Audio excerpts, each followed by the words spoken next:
প্রশংসাও তো হতে পারে যে কোন দিক দিয়ে বদলে গেছেন তিনি। আমাদের চোখে বাংলার মেয়ে বাংলারই আছে। পরিবর্তনই হচ্ছে জীবনের লক্ষ্য। ভগবানের কাছে একটাই কামনা যে তুমি এদের মেরে ফেলো পাপীগুলোকে। বদলায়নি, খুব ভালো দিদি। বলতে গেলে অনেক কথা উঠে যায়, প্রধানমন্ত্রী ঠিক না আমাদের মুখ্যমন্ত্রী ঠিক, কি করে বলবো কে ঠিক? এরা একই বৃন্দের লোক। চেঞ্জ হওয়ার মূলে কারণ তো হচ্ছে কি বিজেপি গভর্নমেন্ট। পেটের শিক্ষা আছে, গালাগালি দিতে পারছি না কাউকে। কেউ কোনোদিন পাল্টাতে পারে না। মমতা ব্যানার্জি আজকে বাধ্য হয়েছে ওই জায়গায় নামতে। হয়তো দুর্নীতির দিক দিয়ে হয়তো বদলে গেছেন, হয়তো ওনাকে সবকিছুতে সাপোর্ট করছেন। আমরা হচ্ছি মোমের পুতুল, যেদিকে টানে সেদিকে আমরা ঝুলি। মমতা ব্যানার্জি যেখানে আছে সেখানেই আছে। মঞ্চে মিথ্যা কথা বলে মানুষকে ধোঁকা দেয়। আজকের ভোটের সময় এসে বাংলায় আসছে, দিনে 4টে সভা করছে, আর বিগত 10 বছরে কবার এসছে। পরিবর্তন হচ্ছে সমাজের সাথে সাথে হতে থাকে, সেইটাই ওনার মধ্যে দেখা যাচ্ছে। ভোটের জন্য সবাই বলতেই পারে। এই সন্দেশখালি নিয়ে এত কিছু কাণ্ড চললো, এই হয়ে গেছে ওই হয়ে গেছে, যা বাবা দুদিনের মধ্যে পাল্টে খেয়ে গেল সব দিক দিয়ে দেখছি। এমন কিছু পরিবর্তন হয়নি ওনার। মাঝে মাঝে ভাবছি কেন ভাবলাম, কেন আমি ভারতবর্ষে জন্মগ্রহণ করলাম। উড়িষ্যায় ভোট প্রচারে যেয়ে সাংবাদিক র্যালির মাঝে সাংবাদিকদের প্রশ্নের মুখোমুখি হয় প্রধানমন্ত্রী নরেন্দ্র মোদীর মুখে শোনা যায় বাংলা নিয়ে আক্ষেপের সুর। সেখান থেকে তিনি বলেন যে মমতাজি অনেক বদলে গেছেন, তার মধ্যে অনেক বদল দেখা গেছে। তবে এই নিয়ে বাংলার মানুষের কি মত? মমতা ব্যানার্জি কি সত্যিই বদলে গেছেন? কি বলছেন তারা, চলুন জেনে নেব। মমতা ব্যানার্জি বদলে গেছে? না, কেন মনে হচ্ছে বদলায়নি? প্রধানমন্ত্রী তো বলছে যে মমতা ব্যানার্জি কি বদলে গেছে। গরু গিয়ে কিন্তু বদলায়নি, খুব ভালো দিদি। দিদি আমাদের অনেক উপকার করেছে। যেখানে পার্ক উদ্যান কিছুই ছিল না, সমস্ত উনি করে দিয়েছেন। ছেলে মেয়েদের পড়া খরচা, কন্যাশ্রী, লক্ষ্মীর ভাণ্ডার, যারা শিডিউল কাস্ট তাদের বেশি দিয়েছেন। উনি পাল্টাননি, মানে যেমন উনি এসেছিলেন এখনো তেমনই আছে, উনি থাকবে না। কেউ কোনোদিন পাল্টাতে পারে না। আমাদের রেসপেক্টেড সিএম যেমন আছেন তেমনই আছেন। তবে হ্যাঁ, অনেস্টলি উনি মানুষের জন্য ভাবছেন এবং ভবিষ্যতেও ভাববেন, এটা আমার বিশ্বাস। এবার জানি না যে যার ব্যক্তিগত মতবাদ। প্রধানমন্ত্রী বলছেন যে তিনি মমতাজি বহুত বদল গয়ে হ্যাঁ, আপনি তো হয়তো ওনার মতে, হয়তো ওনার চোখে হয়তো মনে হচ্ছে পাল্টে গেছেন, কিন্তু আমাদের চোখে বাংলার মেয়ে বাংলারই আছে। বোঝা গেল? এবং ডেফিনেটলি 100% আমি তো আমার সিএমকে অ্যাপ্রিসিয়েট করবো। বোঝা গেল? উনি যা করেছেন বা করছেন। পাল্টায়নি, মানে একই বৃন্দের দুটি কুসুম, হিন্দু মুসলমান যেটাকে বলে। হ্যাঁ, মানে ওনারা লতায় পাতায় ভালো, আর সাধারণ মানুষরা খারাপ, এটাই তোমাকে বলবো। কিন্তু ওনার দেখো, এইখানে দেখা যাচ্ছে সেন্ট্রালে নরেন্দ্র মোদী আর বেঙ্গলে মমতা ব্যানার্জি। আমরা এইটাই সাধারণ মানুষ বুঝছি, ঠিক আছে? এইসব নিয়ে বিশ্লেষণ করব না, রাজনৈতিক ব্যাপার। তবে তুমি বলছো বলে আমি তোমাকে এই কথাটাই বলবো যে এরা একই বৃন্দের লোক। আমরা হচ্ছি মোমের পুতুল, যেদিকে টানে সেদিকে আমরা ঝুলি। একই লাইনে আছি আমরা, আমাদের কোনো লাভ হয় না, আমাদের কোনো লাভ নেই। মানে প্রধানমন্ত্রী বলছেন যে মমতা ব্যানার্জি আগে যেমন ছিলেন তেমন নেই, পাল্টে গেছে। হ্যাঁ, ও বাবা, ও তো আরেকজন। ও তো এসে আমাদের ভ্যাকসিন দিয়ে মানুষই তো অপকৃত করে দিল পুরো। মানুষের অবস্থা খুবই খারাপ, প্রতিটা মানুষের একই অবস্থা, রোগে ভরে গেল সব। ভালো বলছেন মমতা ব্যানার্জি বদলায়নি আগে থেকে না, পরিবর্তনই হচ্ছে জীবনের লক্ষ্য। সব কিছুই পরিবর্তন। আজকে পরিবর্তন যদি না হয় তাহলে সংসারই চলবে না। তো উনি আগে যেরকম ছিল এখন সেই পরিবর্তন, উনি বদলে গেছেন, এটাই হচ্ছে ব্যাপার। পরিবর্তন হচ্ছে সমাজের সাথে সাথে হতে থাকে, সেইটাই ওনার মধ্যে দেখা যাচ্ছে। এবার এই পরিবর্তনটা নিয়ে প্রধানমন্ত্রী আক্ষেপ দেখিয়েছেন যে তিনি বদলে গেছেন, ভালো দিকে না খারাপ? এটা একদিকে ভালোর দিক, আবার একদিকে খারাপ দিক বলতে পারেন। মমতা ব্যানার্জি চেঞ্জ হওয়ার মূলে কারণ তো হচ্ছে কি বিজেপি গভর্নমেন্ট।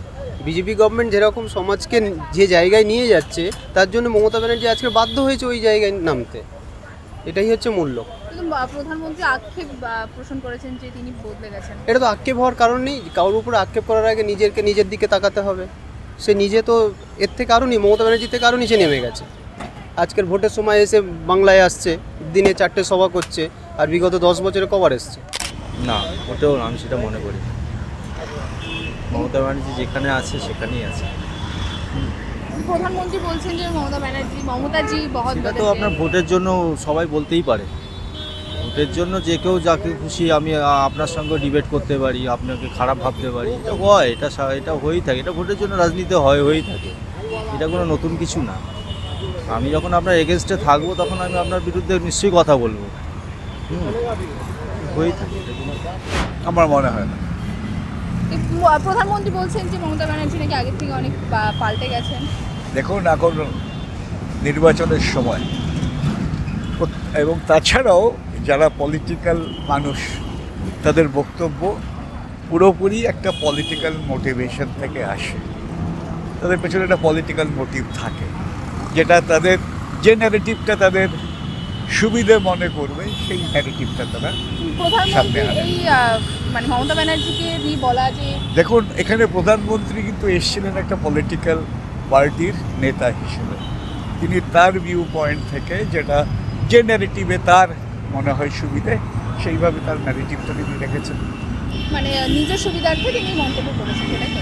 তার দলের, দেখুন প্রত্যেক দলই, উনি বলে নন, প্রত্যেক দলই তাদের ন্যারেটিভটা সামনে নিয়ে আসে। কিন্তু আপনার মতে মমতা ব্যানার্জি বদলায়নি, সেটা তো? আমার ধারণা বদলাননি। হ্যাঁ, দেখুন, মানুষ তো একদম যেখানে থাকেন ঠিক সেই জায়গাতেই চিরকাল থাকে না, তার কিছু পরিবর্তন হয়। এমন কিছু পরিবর্তন হয়নি ওনার যে হঠাৎ করে মনে হবে যে বিরাটভাবে গতকালকে এই ছিল, আজকে এত বড় একটা চেঞ্জ হয়েছে না। নর্মাল প্রসিডিওরে যেটুকু চেঞ্জ হয় সেটুকু চেঞ্জ হয়েছে। Thank you. আপনারা যে বলছেন মুখ্যমন্ত্রী, প্রধানমন্ত্রী বলেছে মুখ্যমন্ত্রী বদলে গেছেন, এর অনেক মিনিং হতে পারে। কোন দিক দিয়ে বদলে গেছেন? খারাপের দিকে গেছেন না ভালোর দিকে গেছেন? প্রধানমন্ত্রী তো আক্ষেপ প্রকাশ করেছেন। আক্ষেপ না, আপনি মানে কি বলবো, প্রশংসা করেছেন। আপনি কি করে বুঝলেন যে আক্ষেপ বলেছে? তার শব্দের মধ্যে তো আক্ষেপটা পাওয়া যায়নি। তার শব্দের মধ্যে প্রশংসাও তো হতে পারে। যে কোন দিক দিয়ে বদলে গেছেন তিনি বলেছেন যে মুখ্যমন্ত্রী বদলে গেছেন, হয়তো দুর্নীতির দিক দিয়ে হয়তো বদলে গেছেন, কিংবা ওনার দিক দিয়ে বদলে গেছেন, হয়তো ওনাকে সব কিছুতে সাপোর্ট করছেন তাই তিনি বদলে গেছেন।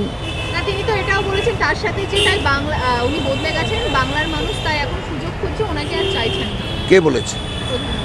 যদি সেটা তো ভোটে প্রমাণ দেবে, উনি কি বলবেন? তাহলে উপরাষ্ট্রপতি নির্বাচনের সময় সরে গেলেন কেন? ভোটটা দিলেন না কেন? বলতে গেলে অনেক কথা উঠে যায়। প্রধানমন্ত্রী ঠিক না আমাদের মুখ্যমন্ত্রী ঠিক, কি করে বলবো কে ঠিক? বোঝা খুব কঠিন।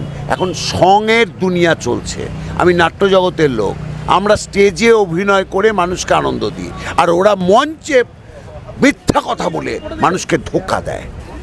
এটার সঙ্গে ওদের সঙ্গে আমাদের তফাৎ এটাই, ওরা বহুরূপী, আমরা বহুরূপী নই। আমরা সাধারণ মানুষ, আমরা কোন পথে যাব, যে যেটা বলছে সেটাই বিশ্বাস করছি। এই সন্দেশখালি নিয়ে এত কিছু কাণ্ড চললো, এই হয়ে গেছে ওই হয়ে গেছে, যা বাবা দুদিনের মধ্যে পাল্টে খেয়ে গেল সব দিক দিয়ে দেখছি। আমরা কোথায় বিশ্বাস করবো? আমরা তো একটা সাধারণ মানুষ, পেটে শিক্ষা আছে, গালাগালি দিতে পারছি না কাউকে, না পারছি সুইসাইড করতে, সেখানে আবার বউ মেয়ের কথা চিন্তা করতে হচ্ছে। মাঝে মাঝে ভাবছি কেন ভাবলাম, কেন আমি ভারতবর্ষে জন্মগ্রহণ করলাম। আবার মাঝে মাঝে এই অ্যামেন্ডেড, আমি কথাটা তুলে উইথড্র করে নিই, যেন বারবার আমি এই ভারতবর্ষেই জন্মগ্রহণ করি। মানে এই দেশের তো তুলনা হয় না, এই দেশের মতো দেশ তো কোথাও নেই। এই দেশেই যেন বারবার জন্মগ্রহণ করি। তবে ভগবানের কাছে একটাই কামনা, যে তুমি এদের মেরে ফেলো, পাপীগুলোকে, সৎগুলোকে রাখো, তাতে পৃথিবী ধ্বংস হয়ে যাক। আর ভালো লাগছে না, কি মানুষের, কি ছেলে কি মেয়ে, মহিলারা সম্মান পাচ্ছে না। আগে আমরা একটা, আপনার সঙ্গে যে কথা বলছি, আমরা এই ধর্ষণ শব্দটা আপনাকে বলতেই পারবো না, আমার কষ্ট হয়। এখন কোনো ব্যাপারই নয়। এখন মানুষকে বলে দেয় আপনি রেপ হয়েছিলেন দিদি। এটা কি সাধারণ একটা মহিলা, তারপর মা। এবার যদি প্রত্যুত্তরে সে বলছে আপনিও তো বাবার জাত, কাকে উত্তর দেবেন? কারোর সঙ্গে তর্ক করে উঠতে পারছি না। অর্থাৎ প্রধানমন্ত্রী যেটা বলছেন, উনি ওনার স্বার্থ নিয়ে বলছেন, ওনাকে সারা ভারতবর্ষ সামলাতে হয়। আর মমতা ব্যানার্জি তো আঞ্চলিক দল, সে একটা পশ্চিমবঙ্গ সামলায়। অর্থাৎ তার সঙ্গে এটাই তফাৎ, হাইউজ অ্যান্ড হাইল ডিফারেন্স। তাকে সারা ভারতবর্ষ নিয়ে চিন্তা করতে হয়। সে এখন ইন্টারন্যাশনাল ফিগার, এটা তো অস্বীকার করার কোনো জায়গা নেই। আমি বিজেপির সমক্ষে কথা বলছি না, সে যা দেখছি তাই।